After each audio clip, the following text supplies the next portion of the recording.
Listeners everywhere, welcome to the Movie Show with Joel and Ryan, the weekly fix for your screen addiction and a trusted source for discussion of all things film and television. Please keep in mind that for the purposes of this podcast, Joel and Ryan are not acting as journalists, but rather fellow moving picture enthusiasts. All of their opinions should be taken as such. Also, please be warned that while Joel and Ryan may seem like petulant children, they are, in fact, adults who may occasionally use adult language. While they promise to bleep out all the worst words, it's a good bet you will still understand what they were saying. And now, with no further ado, here's Joel and Ryan.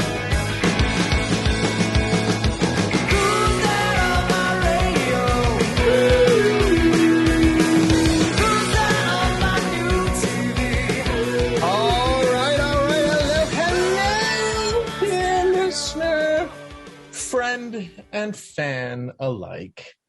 Welcome to the Movie Show with Joel and Ryan. We are happy to have you here. I am Joel. And I'm Ryan. And we are back for another week talking Terminator. That's probably its own podcast out there. There's probably somebody who has their own podcast just calling Talking Terminator. Yes. And like the film franchise, they wrongly assumed that Terminator would be enough to fuel their enterprise for umpteen times in the future. And it's just, I mean, it's like, I could just picture like somebody just going, all right, this week we're going to once again try and talk about Dark Fate.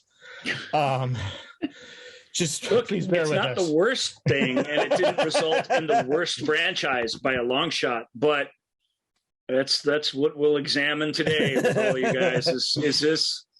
Is this worth it to keep doing this again and again and again? And the answer is, I think, is probably not. Yeah, probably no. I mean, how many reviews did I read this week of what's it called? Jurassic World. Jurassic World Dominion. Dominion, thanks. That's it. I knew it was something meaningless and completely generic. How many extinction metaphors that I have to read about that franchise? It was in literally every review, and it just shows you that this isn't 6 movies worth of stuff here at all. Like, there's barely 1 movie worth of stuff, and you really have to be sort of a genius to pull off a second one. Which they had plenty of geniuses working on the second one in the Jurassic Park trilogy, such as it was at the time, and it still sucked. And they, I can hear it's coming. Just are you underscoring I was underscoring our talk of the build up of the Terminator. The point is, it's hard. It's not easy to continue these things. This story got stuck in a rut. A bunch of different artists and filmmakers with a lot of talent behind them and a lot of history of hits and other things, threw themselves into this idea because they wanted to be part of it. But it's not easy to just tell this kind of story over and over and over again. Well, we'll just get into the details. We gonna play the deep dive theme and dive in. I think Joel's doing this show. Joel's doing our episode. We're recording this in between 2 different theater performances that he has today. So we're on a ticking clock, or a ticking time bomb, if you will. And we don't have the tools or equipment to go back in time and fix anything. So we are the 3rd Sarah Connor in the phone book right now. It is just an absolute ticking time bomb. All right, let's jump in. We'll call this a deep dive of the rest of the Terminators.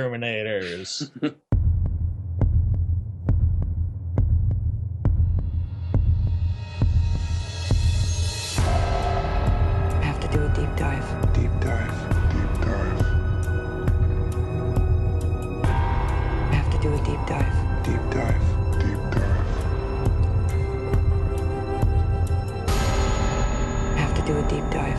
Deep dive. Deep dive. Deep dive.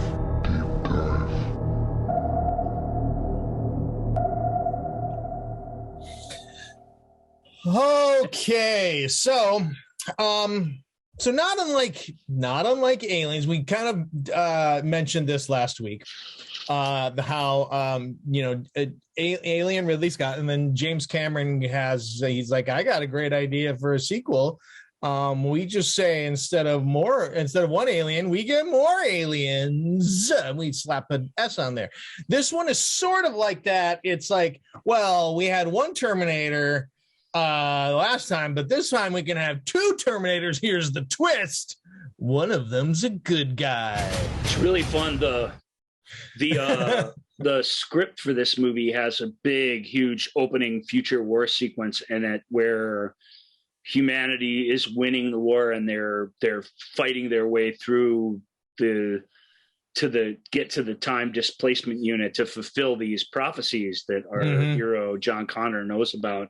And they get in there and he has to look for volunteers to go back in time, and Michael Biehn Kyle Reese's character is written into the scene, and they send him back, and then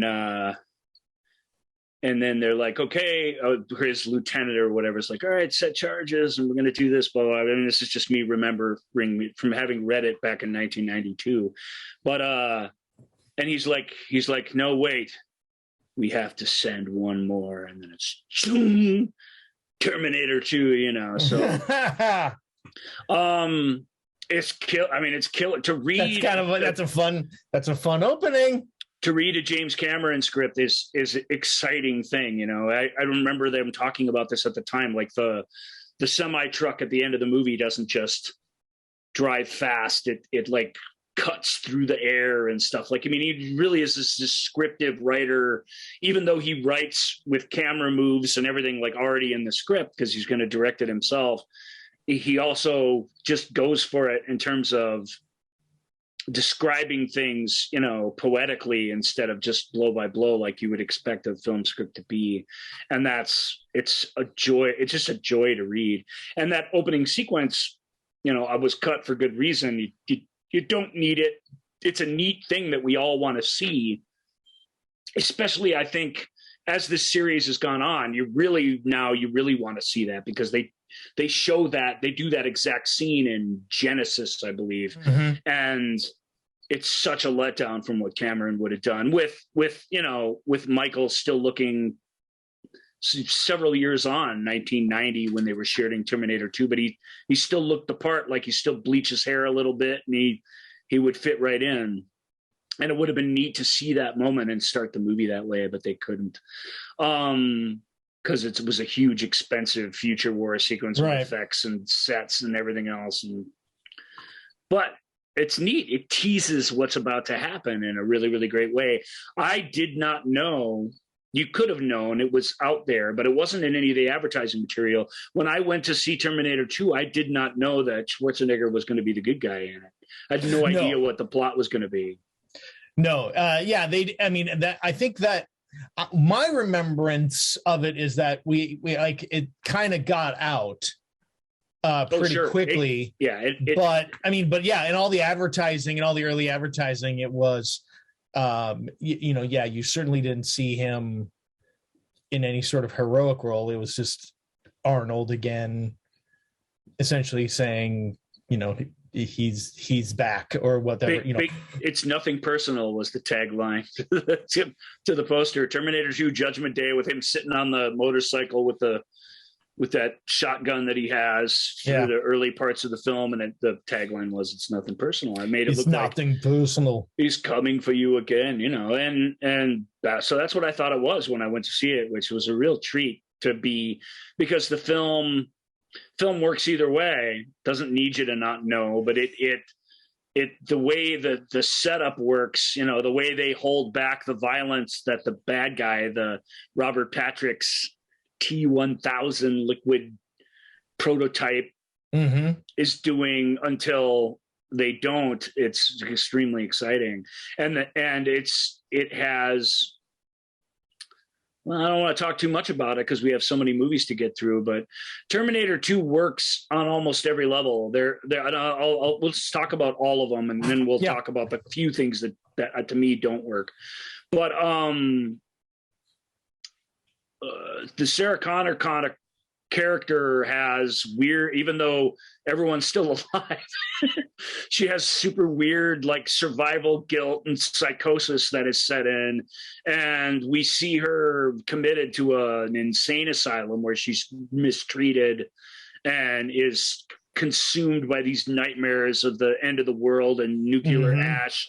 We get to experience one of those nightmares in an incredible sequence put together by the Skotek brothers. They've been called lots of things through the years, but they were buddies of James, and those nuclear war sequences are fantastic. The Liquid Terminator is done pretty much by Industrial Light and Magic. You really needed the best of the best working on that. And all the ships in the future war is all fantasy too. And so you got every effects house in Hollywood working on this film, and not to mention all this, again, all this nighttime location shooting in LA. It really does recreate what's awesome about the first movie in a lot of ways. The chases are unbelievable. Yeah. And yet they're believable, like by some of today's standards. They really do. Schwarzenegger literally surfs down a tipped over tanker truck down the highway. And I think surf is the correct term. What he's doing. And it's, you kind of buy it. Like you just kind of believe it. It's shot in a way that feels like, okay, yeah, I could see that maybe. I love that stuff. But Sarah, it's interesting. It gives Linda Hamilton so much cool stuff to bite off and chew. And yet there's only one moment, and it was cut from the movie, where we get any semblance of the hero that we met in the previous film. And that's, I maybe that's how we're supposed to feel, but I mourn for the loss of that character who had a lot of wisdom to her. You know what I mean? And this character doesn't. She's single-minded and dangerous and impossible even for her son to love much, because she's just effing crazy. That's neat, but nobody fills in that every person role that you want in a movie like this. Certainly the Edward Furlong as young John Connor doesn't. He does an admirable job with what's on the page. I think he's, Ed's a pretty good actor, but he's so full of catchphrases and cheesy crap, and then by extension our Terminator, our Schwarzenegger's character, adopts that sort of outlook on the world, and it was really fun when you sat through it for the first time. I think over the years that stuff it's tougher for me to sit through. It's a little bit like a violent version of Small Wonder. I mean, that's what's fun about it. It really is a fun idea. This Terminator learning how to, being at the command of somebody who thankfully has a lot of smarts and a decent moral compass, because who knows what he'd be capable of otherwise. Yeah. And that's neat. And it's neat to see that character grow. The Terminator's final lines to us are meaningful because of that. They teach a machine not to love, but they teach a machine to appreciate its own life. Yeah. That's an AI story that, and be aware of its own sacrifice. That's really, pretty cool. And the thing is written in a way that you get there honestly. So, So this, and the Liquid Terminator effects, and these are effects you can do on your phone today that you could really do on your phone just a few years later. You know what I mean? Like these morphing effects became very unspecial. From Willow to Terminator 2, they came a million years. And then by the time, Black or White came out by Michael Jackson, it was like, no more morphing, please. But they still work, even though they're completely antiquated by modern effects standards, because the storytelling for each big morphing moment is powerful and has a meaning, and a dark meaning, sometimes even dark humor behind it, but they all still work because of that. And that's something that I really think that's truly the feather in Terminator 2's cap, is that is that metal morphing, which is 1994 screensaver worthy in the film, still looks great and works great because the storytelling backing it up is great. And that's so it doesn't matter that it's kind of a so what bit of technology now. Yeah. I was just looking here. I don't, and it looks like, we really didn't see Robert Patrick much. He had done some things, but he was basically an unknown. He's been in a whole bunch of things. I mean, he was most memorable for just being one of the random terrorist thugs in Die Hard 2, right? That was literally his most high profile thing, and he's in the Skywalk construction shootout sequence. He's the guy who says a sitting duck when he comes up on our hero in that movie. Stay tuned for the Die Hard franchise episodes someday, maybe. We'll see. But then he went on. But I also love. I mean, he went on to do. I mean, clearly a guy who was like, "Aha! I got to cash in on this as much as I can," because then he's appearing as the T-1000 in Wayne's World, in The Last Action Hero. Right. And it's like, good on you, dude. Yeah, cash those checks. He really wanted the role of the bad guy in this, and he made it known. And he said to Cameron, he goes, "Man, I really, really want this." And he goes, "Well," Cameron said to him, "Well, then go get it. Don't hold back, man." And he's fantastic. Yeah, he's just fantastic in this role. And Robert, we talked about him, we talked about him just a few weeks ago in what was it, the Johnny Cash film? I can't remember what that's called. Walk the Line. Yeah, amongst just does a whole ton of other things. Like Robert Patrick's a guy, when he shows up in your movie these days as an older man, and even in the wake of this, he was in the X-Files for a while, and he's in a whole bunch of things. But he's a really, really good actor who's really found a lot of utility outside his understandandly plentiful Terminator 1000 cameos that he's done, of which there were many. He's in the Peacemaker television show on HBO Max. Is that good? I mean, it's really fun. It's very much like that James. It's in the same vein. I mean, James Gunn wrote all the episodes. And, right. Yeah. So it's very much in the same vein. I didn't even know what you were talking about. Peacemaker from Suicide Squad. Peacemaker from Suicide Squad. Yeah, and he plays the Peacemaker's dad. And who's a pretty abhorrent person.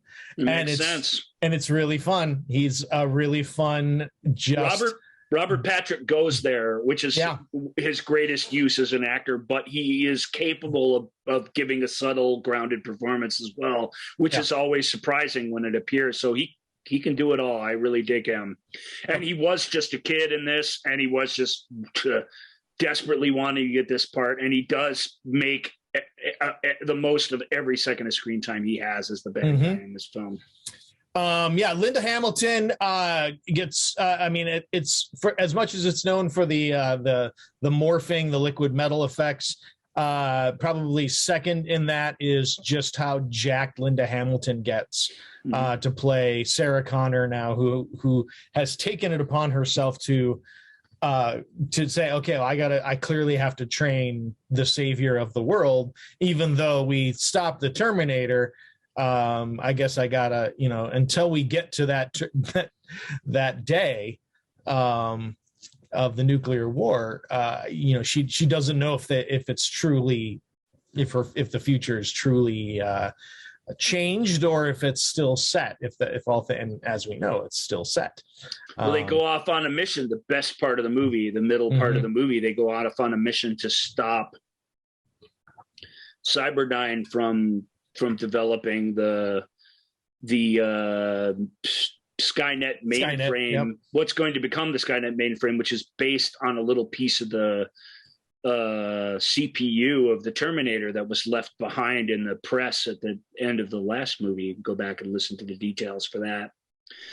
Joe Morton plays the scientist that's working on that, and we see that great reveal of it. He's building like we would build in our era. The chip is this big, massive thing that he has to make out of this tiny little guy because he's dealing with technology that's much, much older. But it's this cool sort of big scale version of it. And when they are in the little museum part of their office building, they open the little security door and you see the arm that was reaching out to choke her to death still there. Yep. And that's very much the idea at the end of the movie, but it's an idea they sort of dropped. Likewise, in the cut scene where Kyle breaks down at the beauty of pre-apocalypse Earth, she has the idea, hey, maybe we could go find whoever it is that makes this and we could stop it. And that was all cut out of the first movie, and it became the premise for this one. Right. How can we prevent Judgment Day? And they decide to go after the technology, and they decide ultimately to go after this scientist. And it's a terrible home invasion scene with him and his wife and his son, and Sarah's just absolutely set on assassinating this guy until John interferes and stops her from doing it. And so what's their next step? That is to convince him to stop his work and to destroy his work. So they convince him, and I won't even spoil it, in very dramatic fashion. And Joe's great. Joe, Joe recognizing, what all the culmination of his work, what it's about to become, is really great, and his actions and how he plays it from that point forward, really, really super fun. Want to jump back toward the very beginning of the film once again, real quick, just because I got to give some love to Earl Bowen. As Dr. Silverman's back. Dr. Silverman's back. Earl is the supervising physician. It's the best. What's the line that he had? And he's much sharper in this movie than he was in the last, which is delightful because he's still the same sardonic guy, but he's absolutely in control of her, and you get this sense that he based on his experiences recognizes her as a real danger to the world, and has no intention of ever setting her free no matter what she says. And it's really, really awesome. He's making the rounds with his interns, and they're doing the whole monkey in a cage kind of observation of her. And it's that line that he says, she stabbed me with my pen. When he's talking to the FBI guys or whatever. Owen is fantastic and has several very, very memorable moments in this, and he even helps out the turd of part 3 that's coming up. It's not the same, but at least we're still happy to see him, but we'll get to that in a second. Earl Bowen, like I said, there's a cut sequence. It's the beginning of her dream sequence. She has several dream sequences, a couple of which are cut short, but once we finally see the end of the world through her eyes. And the start of that sequence is, again, Kyle Reese, Michael Biehn, comes to her and says, "What are you doing in here? You've got to get out of here. John, he's out there alone. You have to protect him." And this is obviously her anxiety speaking to her through this person that she loved. But this scene was shot and is in the extended version of the Terminator 2. And it's so good. It's so, why did you cut this out of the movie? Can't have just been for time. Why did you do that? You get to see Sarah in a completely different light. The only time you get to see her this way in the movie. I think she didn't like the scene, if I remember interviews at the time, but it's hard to believe they would have cut it because she didn't like it. And Michael's fantastic in it, even though because he's one of those dream characters, like you can hug him, but then he's walking down the hall and there's too many corners and you can't chase enough of them to catch up with them. It's like a nightmare, truly. And he just guilts the hell out of her. and it causes the dream causes her to come up with a I have to say, before the Terminators show up and change everything, a rather brilliant escape plan that she comes up with. Yeah. That escape sequence is great. I get kind of tired of I get bored with the, Terminator when they go to Cyberdyne and he's shooting up the cop cars or whatever through the window. That sort of gets old, but after that, man, a truck chasing a car, a helicopter chasing a truck. I mean, that chase sequence leading to the steel mill where they actually have their final showdown is outstanding. And the very first time we meet the Terminators and they come face to face in a tech noirish sequence that takes place in this little mall, the Galleria, is amazing. And shout out to Xander Berkeley and what's the woman from Aliens that plays John's step parents or foster parents. Yeah. I can't remember her name. It's not who plays Vasquez in Aliens. It's not that's not Jeanette Goldstein. It is. That is Jeanette Goldstein. There she is. Yeah. There's a couple of good actors in small parts that, are meaningful. And the film is sort of filled with that. I sort of dig that. Mm-hmm. And the way they make use of like the way they kill the Terminator 1000 like 4 times and just can't kill it is extremely powerful. You really do believe that and its ultimate demise too, from an effects and from a satisfaction standpoint, is like, it really does make you want to stand up and cheer. So it was rightfully the #1 film in 1991. It just had everything that you would want from a sequel in it. It recreated all the best moments from the first film. It subverted a lot of the expectations based on what those moments would become. So plenty of repeated stuff, but when he does something different, it really jumps out at you and surprises you because, there's just a ton of them in Aliens. Bishop ended up being a good guy. Spoiler for Aliens, but it's like it plays with your expectations in really, really great ways, and there's just no better sci-fi action film maybe ever than Terminator 2. Right. Just judging it on its action, it just takes your breath away and stuns you. But there's no love story there. The connection between mother and son is superficial at best, and it really is written that way. It's not. A lot of people, in retrospect, blame Edward Furlong for that, but look at what those lines are that he's saying. It's I think he's about as good as he can be in that film. Yeah. And Schwarzenegger's delightful at taking one of his most iconic characters and this iconic villain from film and turning that into a hero. That's where the thing absolutely positively has to work. And that part works perfectly. It really, really works good. There's 3 versions of this. There's like a hidden super long version, happy ending version where you jump into the future and Sarah's an old woman at the playground you see blown up in the dream. And that version's kind of weird, but there is a slightly longer version with a little bit more. All it has really is the prolonged dream sequence with Kyle, which you have to have. I have to have that version for that reason. And it has a bunch of extra. The T-1000 is on the case scenes, and a bunch of the T-1000 is having problems here at the end of the film. Like he really is breaking down. He's absorbing things he doesn't want to. He's having all these issues. They sort of cut all that.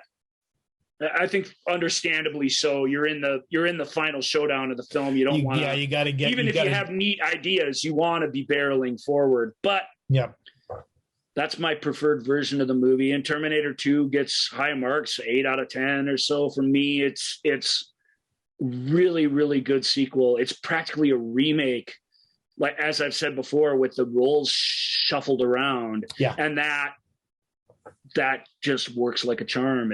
And you'd expect that, I guess, it's instead of working with his own characters and ideas. Instead of the love story, he's trying to tweak it with a little bit of like a father-son sort of thing, but and even tweaking that with having John Connor being the dad to Sarah has the Terminator. In voiceover, like this guy might be the perfect father for him. He's never going to get drunk and hit him. He's never going to let him down or miss something. I mean, he's always going to be there, like in a strange way.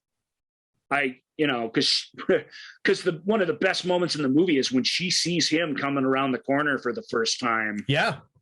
And she just absolutely, I mean, it's really, really good acting by Linda throughout.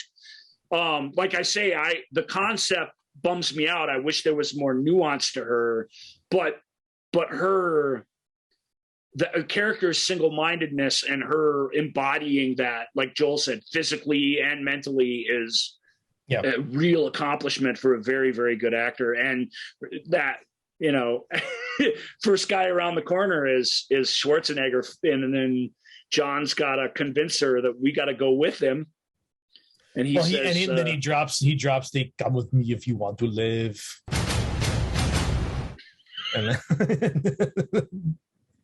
And Dr. Silverman's pen falls out of his mouth, and we're off to the races. Yep.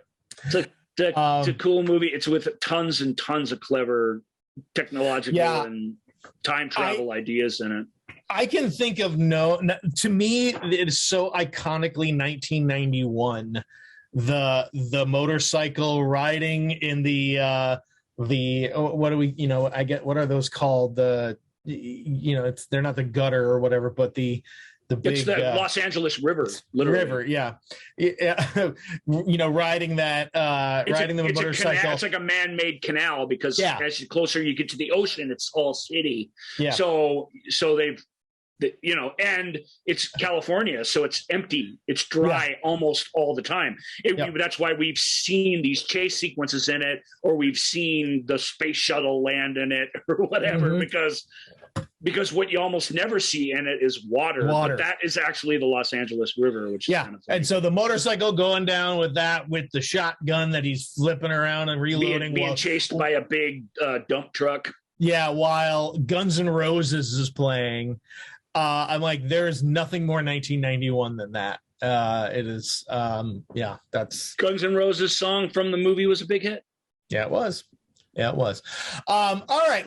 I wanted to spend most of our time talking on that movie because it is. We did a pretty good job. A half hour of a truncated show. We should. be doing pretty good. Yeah, but so I don't know anything about T2 3D Battle Across Time. Well, it's a.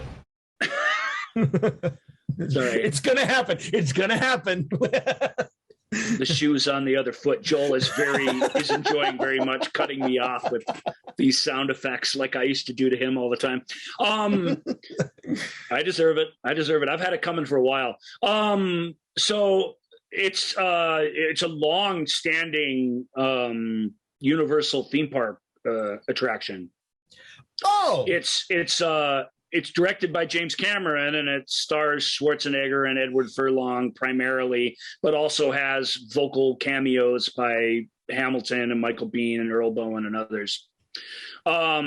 It's a half live action, like play. I don't know what else to call it. That's not really what it is, but it's half, like a stage reenactment mixed with a 3D film. And then it becomes both at the end, where they're in this future war where they fight with this giant liquid like squid that's as big as the room. It's as big as the movie screen. And little actors running around on the stage fighting with it and trying to blow up Skynet of the future. And they're being chased by Liquid Terminator. It's really just all Terminator 2 stuff. The downfall of it is that it's a 20-minute, 16-minute or so live experience, and it just doesn't have anything in it dramatically that's good. It is a long run of all the catchphrases from Terminator 2 plus some others, but it's not meant to be a proper cinematic experience either, so judging it that way isn't really fair. It was a beloved attraction until I think it closed It started in 96, I want to say, and closed in 2012. So it ran a long, long time at Universal Studios. And you can go online if you want to get a sense of what the thing is. You can go online now and watch it. Once it closed, Universal and whoever else, Lightstorm Entertainment, allowed the videos to go up online so that people could get some sense of what it was. And they get a big standing ovation. The problem is you're not watching a random show. I think the ones that got posted were the last ever show. So everything that happens in it gets applause, like a Married with Children episode, which is distracting and annoying. Because normally when the Terminator like kills somebody or something, you don't get applause and stuff. But it was the biggest fans of the Thing that showed up for the final ever performance. So I'm looking at worth watching. I'm looking at a photo. It's the last moment where these people are all together making a Terminator project who created the Terminator in the first place. That they each of them come and go through future installments, but this was what's it called? Something through time, Battle Through Time. Battle Across Time. Battle Across Time. That was created with the idea that, hey, let's touch base with these characters a little bit, and it takes place in future wartime, which people like, but it's, you hear Cameron in Avatar times talk about how he's so sad that the 3D effects are all gimmicky and stuff, but there ain't no more gimmicky 3D effects in the world than the barrage of them that you get in Terminator Battle Across Time, which are all stuff flying at you. But again, it's not a movie. It's not telling a story. It's a big 3D amusement park experience. And in that way, it certainly could have been a lot worse. Yeah, it's wild. I'm looking at a photo of this mother and daughter, and they're laughing while a T-1000 is about to impale them with a giant spike, and there's like, oh. It makes me. I'm like, that's awesome. It's super tonally challenged, but it can't be completely dismissed as a piece of art either. So that's why it's on the list. All right, so let's move on to Terminator 3, Rise of the Machines. Talk about, let's just do the same shit again. I mean, I can't think of this film has a lot of great stuff in it, actually, that I like, but it's so just completely creatively bankrupt of new ideas. So that's really where it falls down, in my opinion, because it's pretty well executed. Jonathan Mostow, who directed U-571 and can't remember that. What's the name of the movie where Kurt Russell's wife disappears in the desert? Breakdown. Yep. So Jonathan, he'd made some movies, but Terminator 3 is definitely the biggest budgeted thing he'd ever made. I can't remember who financed Terminator 3, but it's changed hands, you guys, I don't know if you care about that, but when else am I going to talk about this? So we'll give you a little breakdown of where the Terminator rights have moved around a little bit. They started, as we said, with Hemdale, distributed by Orion, and all of those. By the time Terminator 2 was coming out, the rights had been sold off to Carolco Pictures, who were Arnold Schwarzenegger's buddies. They had made Red Heat and Total Recall. And those guys bought the rights for a ton of money, and then they forked over this ton of money for Terminator 2, and then Terminator 2 made them a ton of money, so good job. But unfortunately, Carolco was a failing studio at the time of Terminator 2, and even though it limped along for a while afterwards because of that windfall, eventually Cutthroat Island came around and just slit their throats, and that was the end of that studio. They also, the two guys in charge of Carolco, sued each other, which is never a good idea. So then you had one of the guys kept Carolco, the other guy started a company called Synergy. None of these things exist anymore. They all were mini mogul movie studios, which is just a thing that isn't even in the world anymore, truly. Although, is it? Maybe it is. We'll talk about that. So Carolco slash TriStar or whatever is basically who did TriStar distributing. So that's Sony. Mm-hmm. That's not nobody, but they just distributing. They didn't make the film. This film, I don't even remember who did this one. I don't even effing remember who did this movie. It was distributed by Warner Brothers, but I don't. Who financed Terminator 3? I honestly can't tell you. Oh, that's what I'm trying to find here. Yeah, company credits will tell us something in the IMDb page if that's where you are. Mm-hmm. Yeah. But it's getting to the film and not just the behind the scenes movie business crap. It's the exact same. The Terminator villain in this film is a Terminatrix. The guy who needs to be protected again is John Connor, but they don't even get the same actor back to play him. Ed Furlong was a bit of a wild child, and they just didn't want to bother with him or get into any trouble with him. Mm-hmm. So and people starting a new project always think they can kind of do better with their own person. They hired Nick Stahl. Nick is not a bad actor. In fact, he's welcome because he grounds this guy in a sort of depression that's sort of believable, even though he fights through everything. He's kind of like he's exhausted by this, and I think that's a legit way to be in this world. But he doesn't have any of Ed's winky, I can say any lame thing James Cameron writes for me with a twinkle in my eye and make it work somehow. I mean, that's what we had in T2, and this, we don't have that at all. And there was some poor girl who was cast as his future wife. Claire Danes. Well, it ended up being Claire Danes. Claire Danes, though, was a last-minute replacement for Sophia Bush, I want to say. It's somebody, that may not be right, but it's somebody like that. It's some girl from one of those primetime soap operas at the time, and I can't remember which actor it is, who was just, she had came and was shooting the movie, and they just were like, sorry, you're a little raw for this, and it isn't working. So they sent her packing, which I always found, I just find that sad, because I think if you're a kid and you're going to be in a Terminator movie, you know what I mean? It's like, and then just be told you're not good enough to get Eric Stoltz out of the thing. It's just, even though you're doing your best, it just bums me out. So I always thought that was sad, but Claire Danes works. She's good, but she's good. Her and Jonathan Mostow do the audio commentary on the DVD of Terminator 3, and it's worth a listen. It's more interesting than the movie itself, because Claire's an interesting person to talk about her art, and Jonathan is even though he's not a brilliant filmmaker, he's a reasonably good one, and he is very generous with her and how he talks about things and engages her. Even though it's his movie, he's almost like an interviewer in the thing, which is kind of fun. I don't really listen to commentaries anymore, because who has the time for that? But that's a good one that I remember fondly. You were right. It was Sophia Bush. Was it? Sophia Bush is a really good actor. That's makes me sad. So I don't know. Tip of the hat to you, girl. You bounce back okay. You don't need us to feel too bad for you.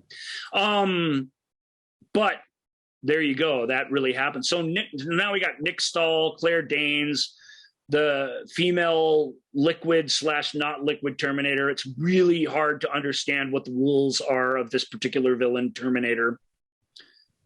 Because she has like guns and stuff, and she's like an old Terminator, but she's also like a new Terminator. And it's really difficult to understand that more people are being sent back into time. Like this is where that idea breaks.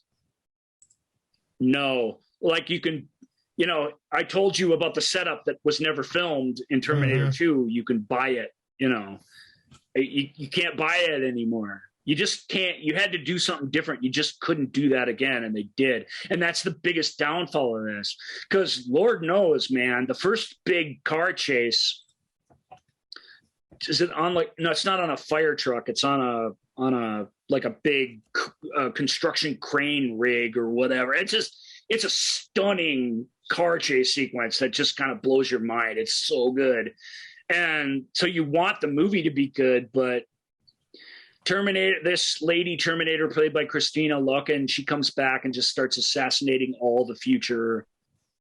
They're all teenagers at this point. She just starts killing all of them, all the people who fight back and win the war against Skynet. Because that's happening. Actually, it's just only happening later. So you see what I mean? It's like that idea that Judgment Day is inevitable because humans are terrible is one that they carried through to better movies in more thought out ways. In this film, it's just, oh yeah, it happened anyway. Oh yeah, there's another Terminator T-800 being sent back to fight an even more advanced extra prototype Terminator. Like, it's just the whole idea of it is you gave this no thought. You just wanted more Terminator. You really sunk the thing in this film. Mm-hmm.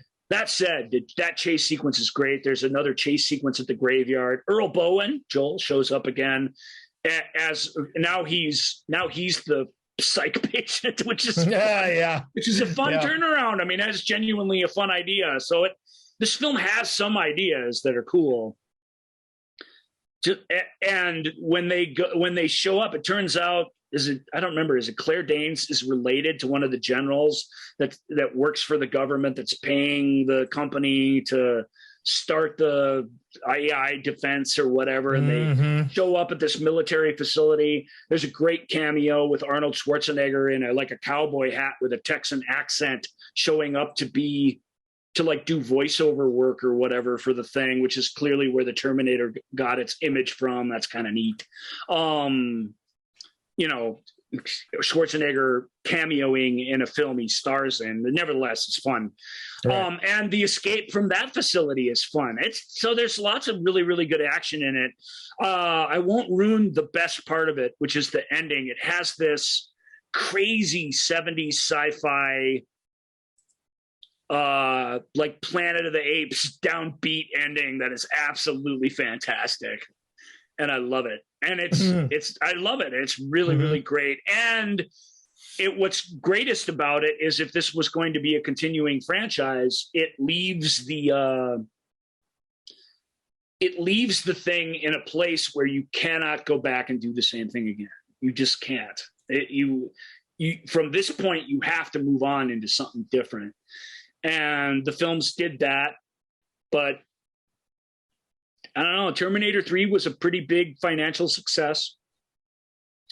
So, but it wasn't a very good movie, and it's not really beloved by anybody except those who praise those action sequences, which are notably good.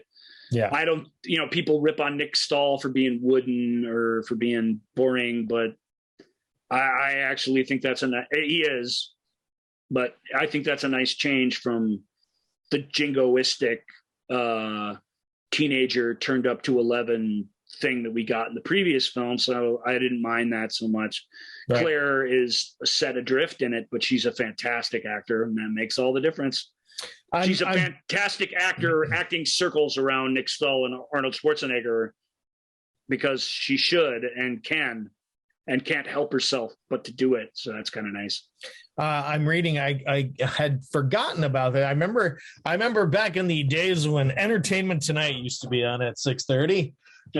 Before primetime shows would start at 7 p.m. We're in the Central Standard Time here, so that's why shows would start at 7 instead of 8. Yeah. Instead of 8, and that to fill from the 6 p.m. news to go from 6:30 to 7 was often Entertainment Tonight, and I remember.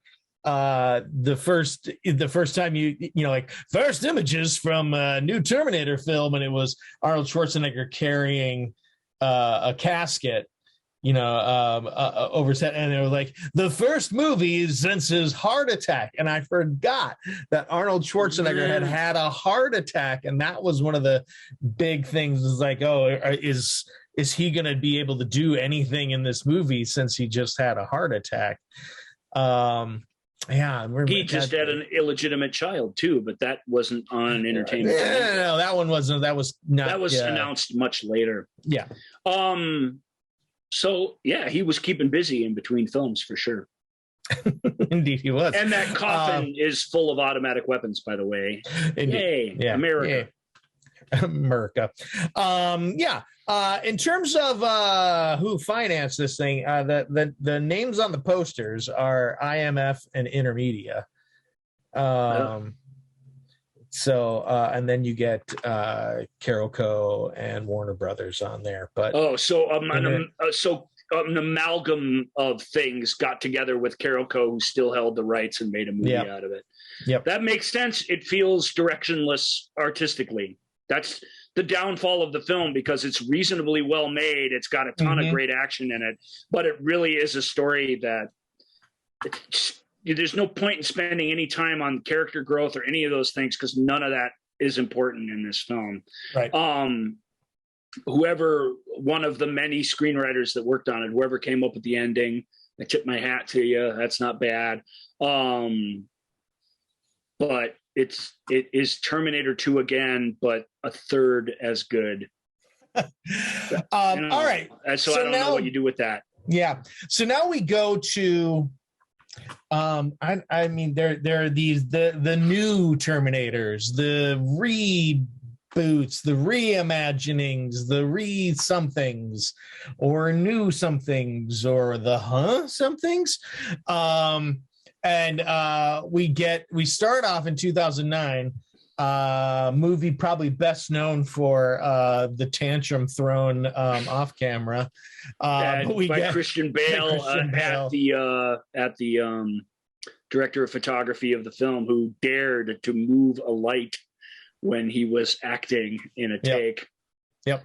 And so that brings us to 2009. And for fun, I mean, our world has moved on now. We just kill each other when we offend each other now. It's totally different. But back in the day when we just yelled at each other, I mean, listen to that.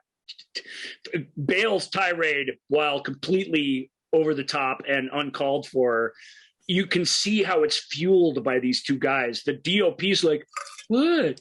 What did I do? And McGee, the genius behind Terminator Salvation, is like, I didn't see it. Like, if anybody can stop this from happening, it's the director of the movie. It's the guy who was on charge on set. And he's just sitting there going, like, literally, if he could back into a hedge a la Homer Simpson, that's what he would have done. He's such an ineffectual pussy in that moment. Yep. And that's why it gets out of hand. You have this guy who's that DOP, like, I want to scream at him. He just sounds so annoying. And I just don't know what to say. And like I say, we debated about this at the time. We won't talk about it as we move through the film here, but it's not cool to just go off on people and scream at people. But it happens in movies all the time. Less and less, because newer generations don't accept that and shouldn't. Toxic work atmospheres and all that. That's all legit. I don't have anything. I think that's right. You need to move into that. At the same time, drama, tempers do flare. You do throw a lot of your emotion into it. Weird things do happen. Joel and I have been around and even been a part of some weird confrontations and things that come out of the creative process.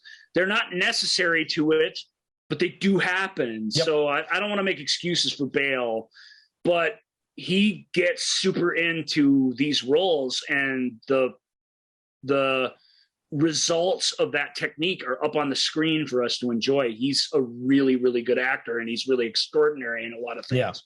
Yeah. Unfortunately, he agreed to do a McG film, hot off of, I don't know what turd he had just made. Charlie's Angels. He was hot. Too. Charlie's Angels Full Throttle. We Are Marshall, and the pilot episode for the television series Chuck brings you Terminator Salvation.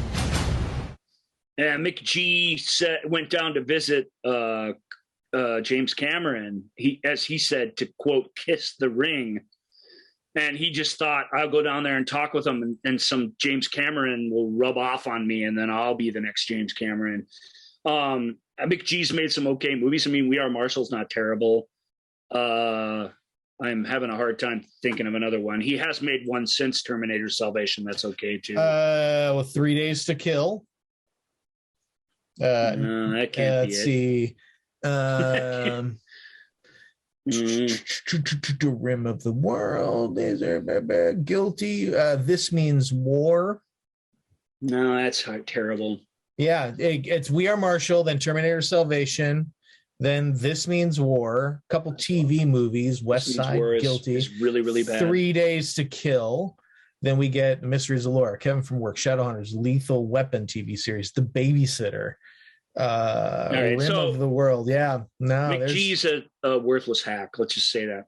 Yeah, he's produced a crap ton of stuff. Yeah. Well, because he's a Hollywood stooge. You know, this is a guy who never met a producer's note that he didn't follow enthusiastically.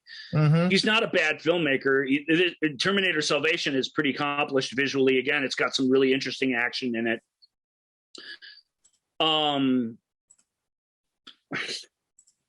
It's got a couple of neat artificial intelligence ideas going on in it too. And although this isn't really due to McGee, I should go back. When he met Cameron didn't let him kiss his ring, wouldn't endorse his product. That's what he wanted. He wanted Terminator's in good hands, folks, James Cameron. And what he got was, well, if there has to be another Terminator movie, I guess I'd prefer it be a good one than a bad one. That's the closest Cameron could get to endorsing this product. Oh, that's spectacular. Yeah. I mean, but that is from Cameron at this stage with his film really his ideas sort of run through the gutter in the last film. You know, he wasn't super pleased with any of these, so he wasn't going to be happy they were making this. But he was, and Schwarzenegger, this is the one Schwarzenegger's not in. So there's no even connection with him. Like, he was rooting for Arnold to do well in the other films because they're best buds. But in this one, that he doesn't even have that to get excited about. And certainly he wasn't excited about McGee. Mm-hmm. Terminator Salvation does have two things going for it, though. It's got a sort of interesting, it doesn't have Schwarzenegger, but it has a sort of interesting dual story going on, one of which Sam Worthington, future Avatar star, is the main character in, and the other which Christian Bale's John Connor is a part in. Neat appearance by Bryce Dallas Howard in who could be but doesn't necessarily have to be Claire Danes' character from the previous film. One of those clever Incredible Hulk, it's a sequel but it's not a sequel things. I appreciate that. I mean, I appreciate that she's there because she could just not be there at all. She's got some utility in the story, but only a little bit. The main reason for her to be there is to have that character of conscience and character of science alongside John Connor, warrior of the future. And I appreciate that very much. And then on the other side, Sam Worthington's character is flanked by Anton Yelchin. May rest in peace. We love Anton Yelchin. I love Anton, so don't send me letters saying you should be nicer to Anton. I'm about to shit all over him in this movie because he's terrible in it. And it's not so much that he's even bad; it's the take on the character is complete failure. And it's not even Anton's fault because the take on the future war. This is a film that takes, other than one little preamble, takes place in the future war. It's what everyone wanted. I want to see a movie that takes place after the fall of humanity and during the war against the machines. We want to see this resistance. Yeah. Here's McGee delivering that, and all he delivers is like a sort of cheap TV visual version of like a semi sort of Mad Max future that's still basically run by the military. And it sucks. It's lame. It's nothing like what we experienced in the first two films. It's not even close. It's just there's people everywhere. You know, they're hiding, but they're hiding in these communities, like everywhere they go. The Reese character is this weird loner who has this cute little kid sidekick, and the two of them are like cartoon characters together. There's nothing about Anton. I remember an interview with him at the time. He was like, so what was your take on this character? And he goes, well, I just wanted him to be cool enough that he would make Linda Hamilton want to sleep with him, which I thought was a funny answer. But the movie, the movie doesn't honor that character at all. And poor Anton, who's such a sweet kid and exudes so much heart, is not. I'm not sure he's capable of, or was even asked to bother playing the guy like the burnt out future war exposed nerve of a character that we've seen in previous installments. We see Reese several times again, and we never see him as that. They just boof that character every time they bring him back into the thing. Better is Moon Bloodgood, who is a resistance fighter who gets cut off, who her and Sam Worthington's character sort of make their way back. Sam plays this guy who, is he a soldier? Is he not a soldier? He's dressed like one. He's lost his memory and he didn't really know who he is. So what is he? What would be most interesting for him to be, Joel? A Terminator. Hey, maybe. Turns out, big spoiler alert for Terminator Salvation, but he's only part Terminator. He's got his own brain and he's got his own heart, but he's kitted out inside. He was a prototype of how to build a cybernetic organism that was put in storage right before the war and has now just woken up into the future. Christian Bale's does these speeches every night. If you're listening to this, you are the resistance. He's given it his all, but the character's dull as doornails.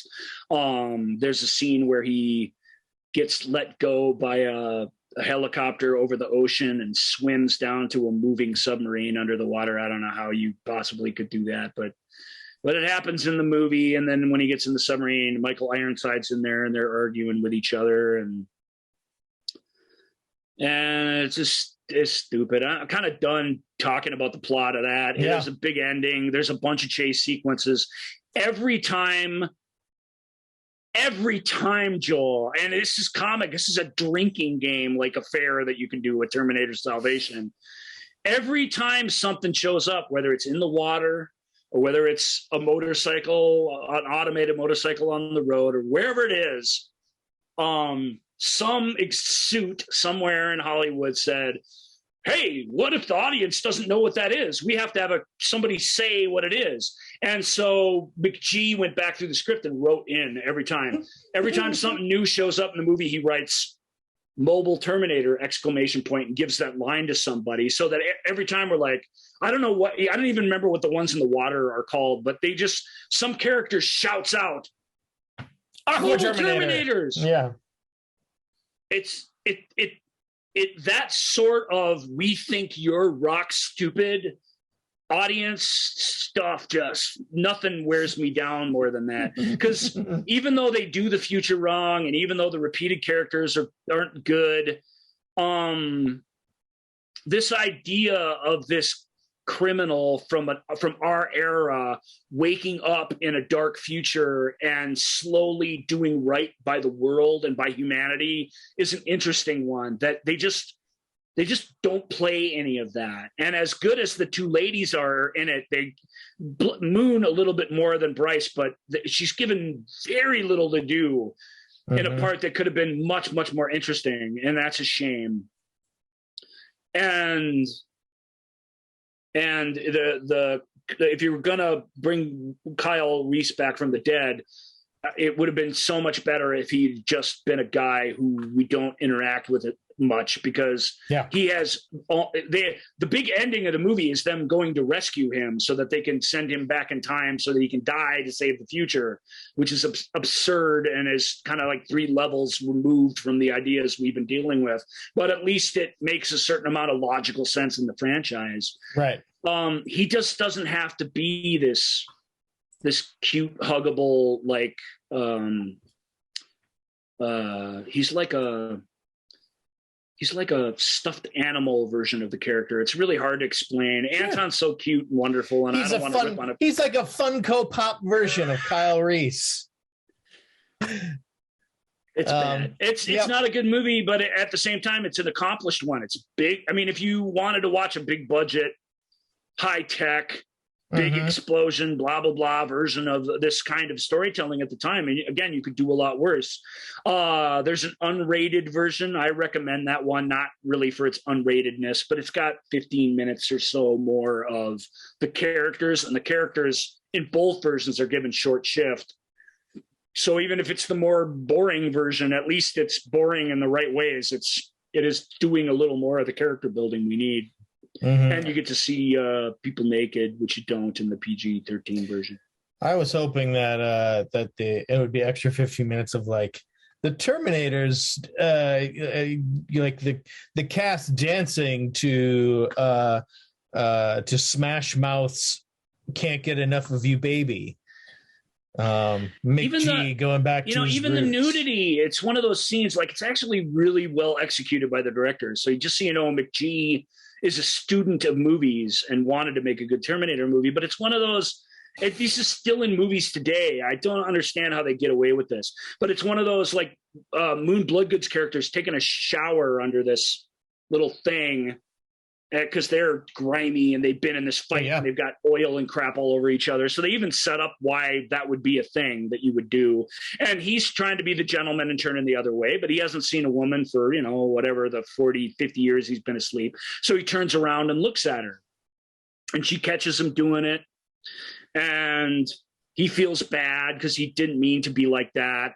And of course, this is Hollywood, really. I mean, this is something where we've seen this exact thing happen in tons and tons of stuff. It's in J.J. Abrams' Star Trek. Yeah. Into darkness. Yeah. Into darkness. Further Wrath of Khan or whatever. Stupid. It's a stupid way for Hollywood to show some skin of some person and exploit them in a way that, because there's a male character feeling guilty for looking at them or seeing them, it somehow makes it okay that it's there. But everything has to be figured out. The wardrobe has to be figured out. You got to figure out how to light under the water. This whole thing has been written, planned out, mapped out in this massive movie for ages, and it is exploitative, no matter how you swing it. I hate stuff like that. Although I got to say, in this, it's really beautifully done. You barely see her naked. It is a character moment, of which we would like having, because we don't have it in the shorter version of the movie. But like one character's boob, first of all, that really probably should be enough to make it unrated. And second, it's not a way to make these people connect. It's sort of shameful in that way. It annoys me. I don't know what to say. Although it's, like I say, it's much better than the similar scene in Star Trek, which is just has no point and is totally stupid. This one is beautiful. It's like beautifully shot, and it is this weird, awkward thing. It's played for maximum awkwardness, not jokey movie awkwardness, which at least I can appreciate that. But Terminator Salvation, not great. Not great. And not so bad on its own merits, but just really, really not accomplishing anything that's been set up by better installments in the franchise up to this point. Right. But you know what we haven't seen up to this point is we haven't seen Arnold Schwarzenegger fighting Arnold Schwarzenegger on a little Terminator on Terminator action. And that's what we get in Terminator Genesis. Terminator Genesis has got enough good ideas in it for 3 Terminator movies. It really does, and it's got the makings of a pretty good cast. So why is it bad? It's all in the execution or sort of the wrong-headedness of a producer-run franchise. The Halcyon Company, who existed only to release Terminator Salvation and then promptly went away and sold its Terminator rights and never made another movie, sold it to Dana Goldberg and what's the guy's name? The Skydance kids. That is, give me a moment. No. I like these guys. Dana Goldberg also runs Annapurna Studios, which is a fantastic indie studio that wouldn't exist without her money. All right. And so David Ellison. David Ellison. An okay actor in his time, and a guy who loves movies and loves to entertain people. And because they're both the brother and or they're the son and daughter of the guy who created Oracle and have trillions of dollars between them. They went into the movie business. F it. Yep. That sounds awesome. That's what I would do with $1 trillion. So I'm I like those guys. But Megan Ellison, David Ellison. Megan Ellison and David Ellison. Okay. Yep. And they're great. They're the best. Sorry, I got Megan's name wrong. I'm confusing her with a different person, but who's a similar kind of producer. But the whole ending of this movie actually takes place at the Oracle headquarters, which is really weird to see. Well, they had the keys. Yeah, I guess that's what it comes down to. And the Oracle headquarters is really cool looking joint. So that's kind of neat. It looks good, from a helicopter in widescreen, basically. I don't know where to start with this. It starts so good. This is on you. I don't know. I never saw this movie, so I'm about to spoil it all for you. You're lucky. Hey, it's going to be just like you had seen it after I'm done talking about it. Aren't you excited? It starts with that scene that I talked about in Terminator 2 that was cut. It starts with Jason. Shit, I hope you have this in front of you because Jason, the Australian actor, what's his name? Jason Clarke. Clarke plays John Connor in this. Not bad. Jason Clarke's a good actor. He's sending Jay Courtney back in time. Oh my God. What's worse than Anton Yelchin playing Kyle Reese? It's Jay Courtney. I really don't like Jay Courtney, and the fact that he's at his best when he's playing douchebag villains in films like Jack Reacher and Divergent just shows you that's where his magic power lies. He's not a bad actor, and as in a heroic role, he's as good in this as he's ever been in anything. He's really trying in this, and it makes it hard for me to rip on him, but he's this laid back, jokey jock version of Kyle Reese that is just completely unacceptable. It's like they painstakingly recreate the opening chapter of Terminator 1984 in this. He goes back in time, all the same stuff happens. The only difference is the Terminator that's chasing him it's not a cop chasing Kyle Reese in 1984. It's a Terminator. And he's another super complicated sort of Terminator that's pointless to describe, but he's a badass. They're in trouble for having to fight this guy. And as he's about to get killed, because he's not just running away from cops, a big truck comes crashing in the front of that drugstore that we've seen, and Emilia Clarke as Sarah Connor throws open the door, reaches out her hand, and says, "Come with me if you want to live." That's different. And in the back of the truck with a bunch of automatic weapons is this old aged version of the T-800, who was at some point sent all the way back to when Sarah was a little girl, kidnapped her and raised her. So she's lived this whole other life that we're not privy to. And Courtney does a really good job of just he was destined for something. We know what it is. And now he's in some other movie with some entirely different plot. And while we stay in 1984, it's pretty interesting. He sees the Terminator, immediately knows what it is, tries to kill it. They have to knock him out. Schwarzenegger's delightful in this. Sarah Connor calls him Pops, which is great. I mean, it's great. And he's now you can mate with Kyle Reese at your earliest convenience. You stop saying mate. All right. He's just, she gets what's going on, but she's not prepared to deal with it on that level for obvious human reasons. Amelia Clark's fantastic Sarah Connor. She's in a dumb movie, but I'm trying to think of a modern actor who they could have gotten that would be better, and it's hard for me to think of one. She's really, really good in this movie.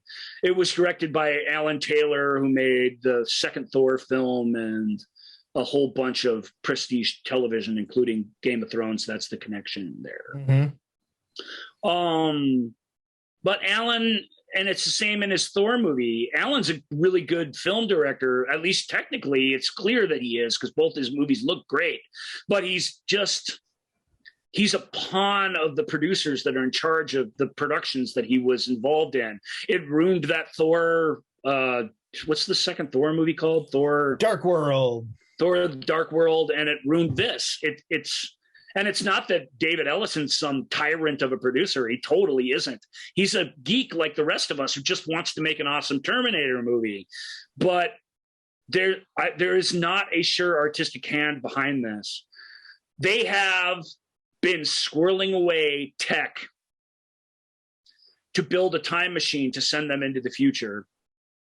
And what they needed was the chip out of the brain of this Terminator that was trying to kill Kyle in the Woolworths to finish it. And they plug that in and they send them not quite to our present, but they send them forward in time to 2000 something. And when this big software thing called Genesis is about to be released, it's going to be on our phones. It's going to be in our brains, on the computers. It's going to quote, take over the world. And it's great. It's not spelled like Genesis. There's a Y in there, so you can own the word. That's how corporate-y this film is. And then it all sort of goes off the rails. And I hate to spoil all of its surprises, because there are some plot twists. They didn't hire Jason Clarke, for example, for 2 minutes at the beginning of the movie, and then for him to just go away.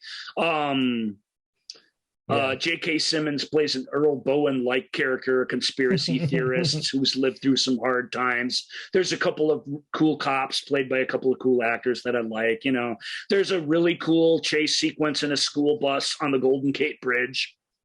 That's fun. I mean, I don't have a problem with that.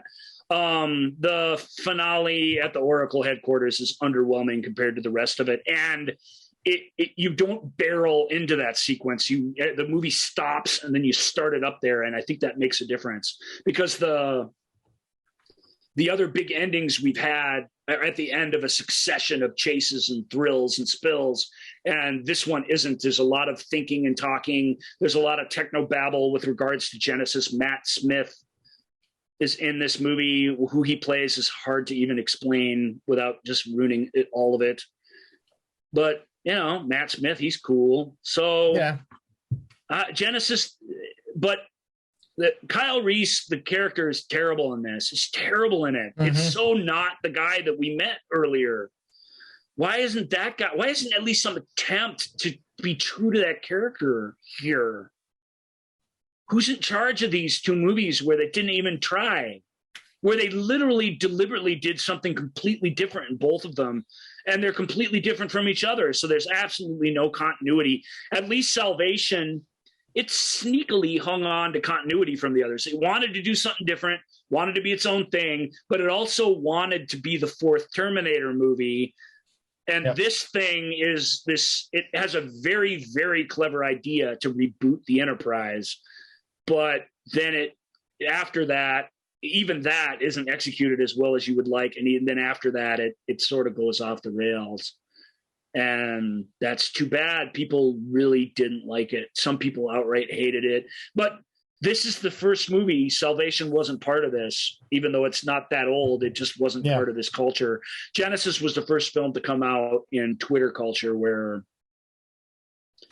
if there's anything about you that we can make fun of, we will just pound you relentlessly to death electronically until there's nothing left of you. And that's the fate that this film suffered. One could even call it a dark fate. I was sure there was going to be a junk there. Well, I was going to say, you know, what you got to do, you know, what had been missing from all of this, you know, they're like, okay, well, we wanted Arnold to fight Arnold. Well, that didn't quite get everybody excited. But you know what's been, you know what I bet people will like is if we bring Linda Hamilton back. And so now we will get Terminator Dark Fate. The person, Lyndall Hamilton aside, the person they brought back was James Cameron. Yeah. That was a coup. David Ellison's like, we tried, we failed. The game is over. It's over for you. Wait here, and someone will come get us. But instead, good for him. Instead, he's like, all right, it didn't work. It didn't. I mean, it made a little bit of money, but it didn't make a lot of money, and it didn't connect with audiences. And we paid a ton of money for the Terminator franchise instead of just being the next fourth studio in a row to say, here, who wants this? And sell the Terminator franchise at a garage sale. They said, well, look, we really want to do this, but maybe we could partner. They went hat in hand to Cameron and said, what do you think? Do you have any ideas for how you want to do this? I mean, would you like that to be? I think they kind of wanted him to come back and do the movie, but he didn't do that. But the director they got is pretty talented. The guy who had just made Deadpool, Tim Miller, Yeah, so Tim Miller was fired from Deadpool 2, which is crap for artistic differences, because Tim Miller is artistic and no one else who worked on that thing is. I don't understand how they fired that guy.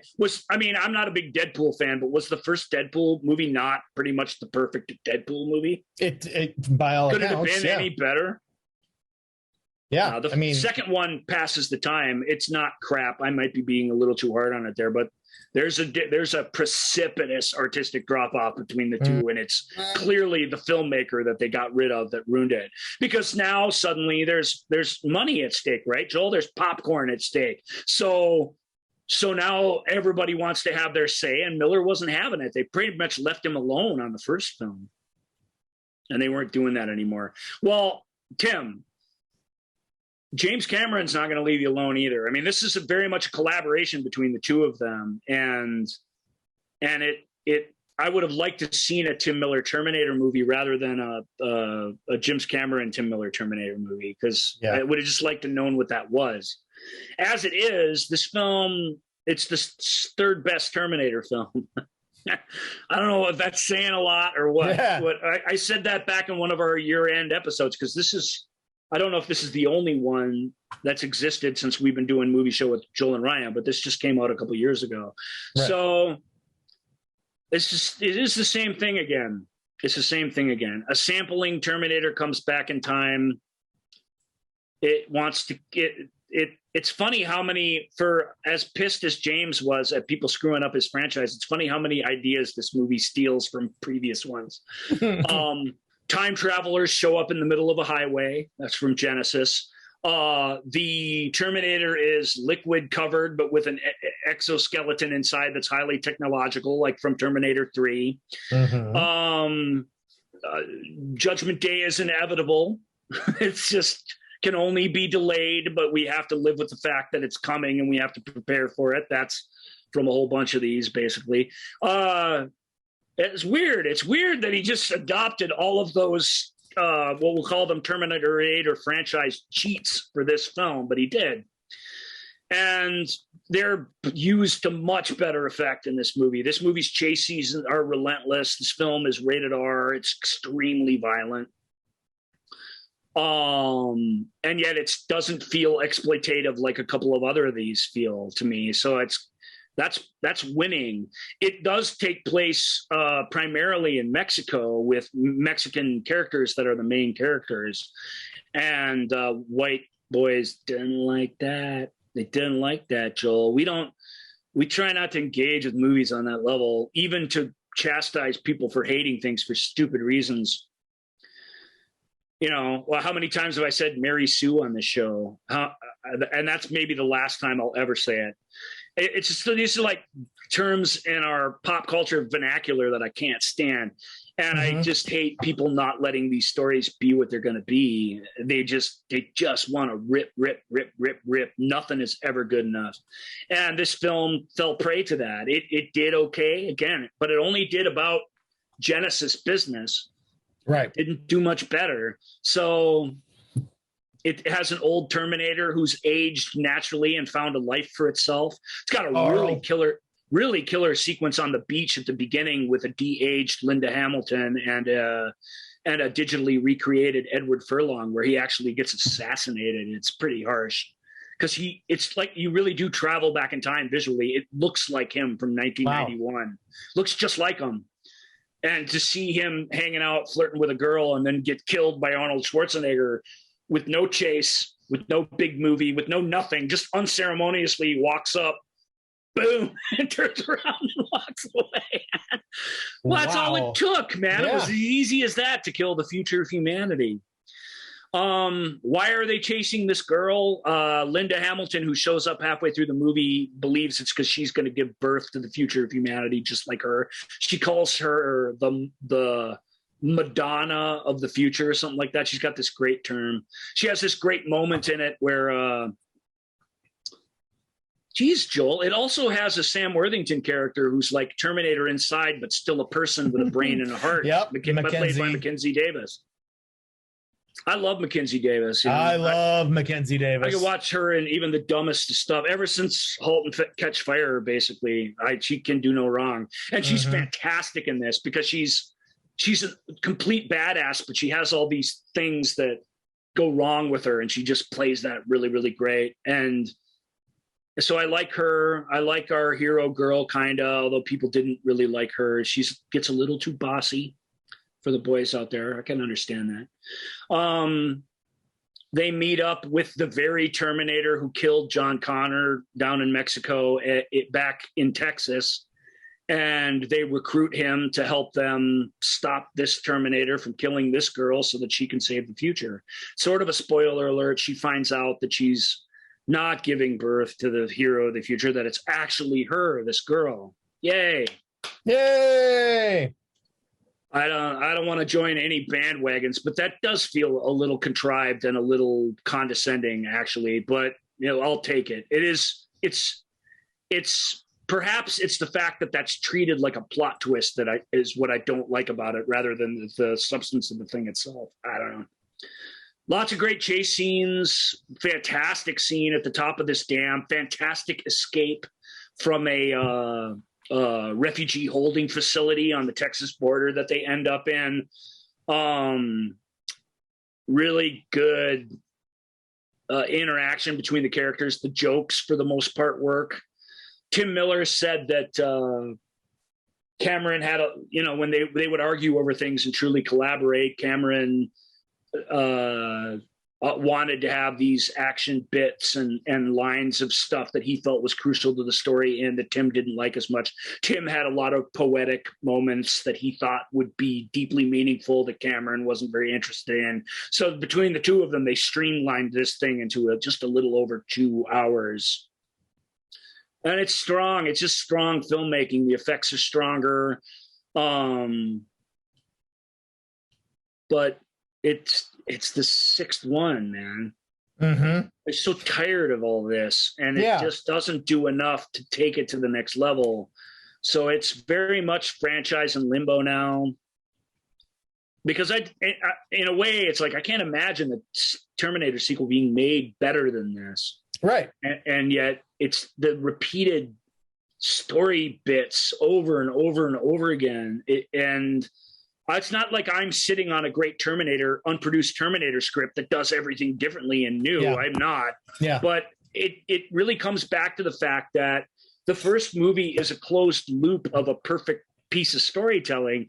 And the second one is you somehow captured lightning in a bottle twice, and you just were never going to be able to do it again. And of course they never have. Right.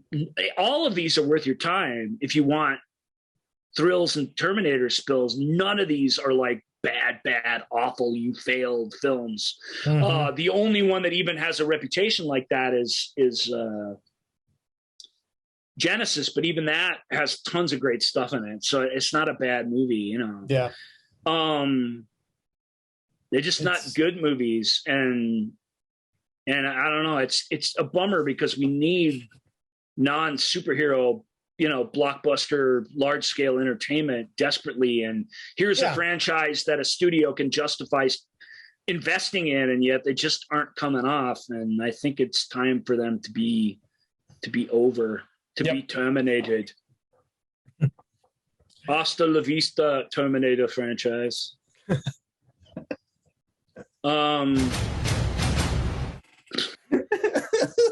I know Joel's on a schedule, so normally I'd be a little more thoughtful in my summation, but it's like, well, no, I mean, it is, because what I'm thinking of, what I'm sitting here thinking is that would these movies, if they weren't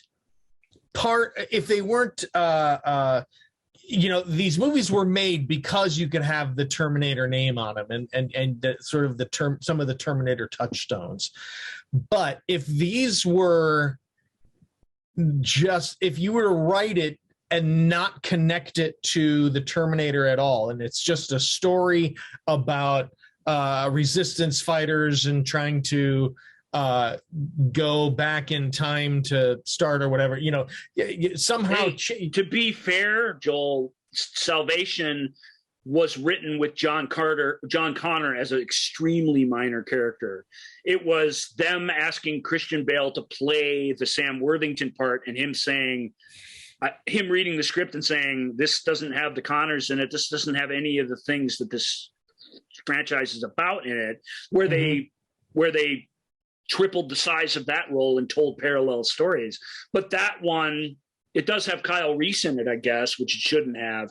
But they tried that, and it didn't work great. But that's what I mean. In order to get a movie like this made, it has to have that.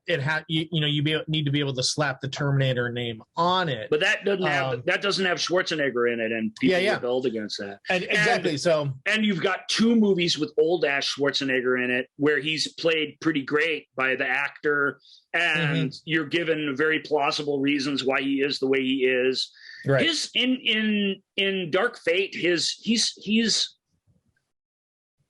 quote rescued an abused woman from a bad marriage and an abused child, and he's been adopted by them. And Linda Hamilton's got this great speech. She's like, I don't understand how this is possible, because this guy this is the guy who killed her kid, and then he had to go figure out what to do with himself because his mission was accomplished. And she's like, doesn't she know that you weigh 400 pounds and that you this and that? How can she not know what you are? She doesn't get it. And he kind of explains it. It's like, well, we don't have that kind of relationship. She likes that I am reliable, and that what's he say? He's got three things he says. What ends with, oh, I am a tremendous listener and I have a very good sense of humor. And he plays it like this. I'm reciting the things she's told me. Like, he doesn't necessarily believe these things. He's just, she found the right kind of guy that she wanted, and he needed to disappear somewhere for forever. So he writes her, he doesn't write her a note. He's just warned her that a day's going to come where I'm going to go away and never come back. And he basically tells her today's that day. Right. That stuff plays pretty great. But, even all that, the great stuff is followed by this scene where we've seen 100 times where they pull the tarp away and they open up the big shed and it's got all the fucking guns in it and stuff. And we're all like, woo. And we as fans are getting all excited. Like, I'm tired. Be more creative than the stockpile of guns. The first movie, the guns were worthless. Why have we gotten into gun worship for all the rest of the films? I'm not sure. This is the fifth bunker of guns that we've seen. Yeah. Terminator, but Joel, to answer your question, sorry, long answer short, Terminator Salvation meant to be the movie you're talking about. And it got pulled more in the old direction, but not completely, and people just hated it. What they want is the Terminator. They want what they want. They don't care about the Terminator at all. These fans. What they want is Terminator 2 again and again and again and again and again. And the film that does that best is, I think, one of the worst ones, which is Terminator 3. That really is just Terminator 2 again, but just this much different. Yeah. And They won't tolerate Schwarzenegger not being in it. They think he should be de-aged for a whole movie. They just are off their rockers into what modern storytelling should be. It's time for the Terminator to, and the general public doesn't seem to care. So I don't know how you can win. I'm sorry that Ellison's paid so much money for it, but all that money, it's sinking into a pit of molten metal. Well, they're not hurting. They got 3 Mission Impossible movies coming out. Yep. They have reason to celebrate, but them committing to the Terminator franchise was not part of it. Didn't help Paramount, didn't help Skydance, didn't help the Terminator. James Cameron getting back involved didn't save the thing. Didn't apparently give it enough legitimacy for even hardcore fans. Even those that liked it weren't enough to pull it through. Linda Hamilton hasn't grown as a character at all. She's the exact person that we left in Terminator 2. There's no nuance to her. She's even angrier and more bitter. That's not fun to spend a whole movie with. I'm not nothing against Linda. She doesn't pull her punches in the film. She looks great. She kicks ass, which is pretty neat for someone her age to do in a film that way. And that's something we don't see a lot, and I'm down with it. But the character growth isn't there. So where do we go from here? I can't imagine. Oh, it's a good question. And if you have any thoughts on what you think should be done with the Terminator franchise, and I'm going to play it one more time just because I like my graphic that I use in our visual and on the YouTube version of this. So if you have any thoughts on the Terminator franchise, go ahead, reach out to us at Ask Joel and Ryan on Twitter, Instagram, TikTok, The Movie Show with Joel and Ryan page on Facebook, Ask Joel and Ryan at gmail.com. And of course, if you are watching this on YouTube, like and subscribe, give us a comment here, tell your friends, tell your enemies, tell everybody. You can hear us wherever you get your fine downloadable podcast content. All right. We can't thank you enough. Next week, it is going to be another big epic double feature movie. What do we call these things? The double. What are we calling these things? I can't even remember what we call it. Double features episode? I don't know. Yeah, we called it something. Can I name off the movies real quick in case the people want to watch along with us? Yes, please do. I'll try and do this. I need to do better about putting this on the Facebook page too, so you guys can actually see them in case you want to watch these with us. I'd mentioned them before, but here they are again. If you want to be ready for next week's show, or at least a little ready, and try out a couple of these, you can. 8 movies from the 4 of us, me, Joel, Michael, and Rob. Rob's movies are Green for Danger, starring Alistair Sim from, I believe, 1944. And An Inspector Calls, also featuring Alistair Sim, I think almost 10 years later, 54, I want to say. But 2 movies that feature the great English actor Alistair Sim as a police inspector. Fun stuff. And I guess that means my movies are next, which are both from the 70s. They're both 70s Sherlock Holmes stories, postmodern Sherlock Holmes stories from our Best of Sherlock Holmes series way back in like episode 5 of the thing, like of all time. So those are 1975's, I want to say, The 7% Solution, directed by Herbert Ross, and 1979's Murder by Decree, directed by Bob Clark. So I think those are the best. Other than the real departures from the material, I think those are the best postmodern Sherlock Holmes films. Then we got Joel's movies, which are both modern takes on classical literature. First is the version of Cyrano de Bergerac that Fred Skepsey and Steve Martin put together in the late 80s, Roxanne. It's kind of weird that Spielberg's A Guy Named Joe was about forest firefighters, and Steve Martin's Roxanne was about regular mountain firefighters. I'll talk more about that connection next week. The other one of his we've talked about before on our Jane Austen episode, but now we get to really talk about it. Clueless, which is based on Emma by Jane Austen, and I think directed by Amy Heckerling. Am I saying that right? But you all know Clueless. I don't need to get into that too much. And then a couple of, we'll call them they're kind of found footage. They're faux documentary horror films. I'm going to forget the name of the first one. Savage Land. Yeah. Savage Land. That's cool. I can't remember what year that's from, the early aughts, 2007-ish, something like that. Sure. Yeah, Savage Land. I can't remember, but you check it. There's a bunch of movies, unfortunately, called Savage Land. This is the one about the whole town on the Mexican border that was murdered one evening, and the aftermath of the neighboring town and the people that they found. It's a decent film. And Savage Land is 2015. 2015, and then we have Lake Mungo, which is from 2008 or 2008. Okay. So Lake Mungo is the one from the early aughts. Lake Mungo is an Australian movie about a girl who may or may not have committed suicide and what she may or may not have left behind. Yep.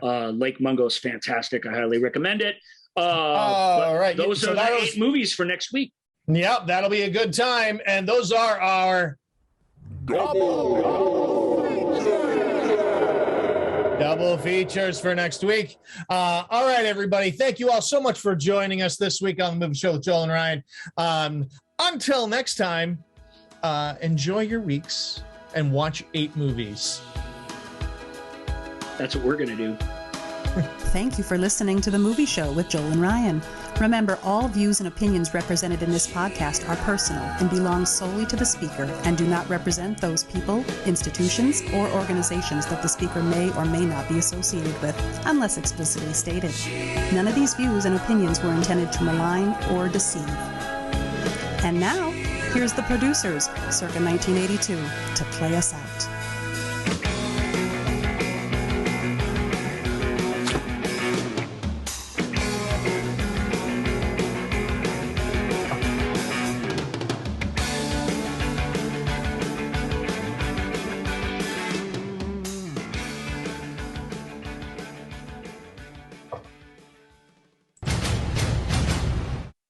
Hasta mañana, mama.